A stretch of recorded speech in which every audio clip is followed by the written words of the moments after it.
তো আমি অনেক দিন আগে গেছিলাম একবার ইন্ডিয়ায় উঠছিলাম। উড়ার পর মনে করেন এক রাত একদিন আসছিলাম।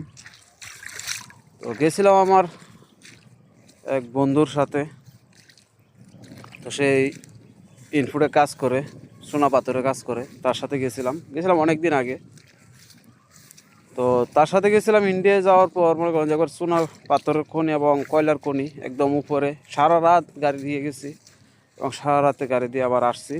তো এর ফাঁকে সুন্দর সুন্দর মুহূর্তগুলো যেগুলো দেখলাম, যে বাড়িঘর, স্কুল, যারা এই গারো বাড়ির সাজাইছে, এত সুন্দর লাগে বাড়িঘর। মনে করেন ছায়া থাকলে মনে হয় একবার দেখার মতনই।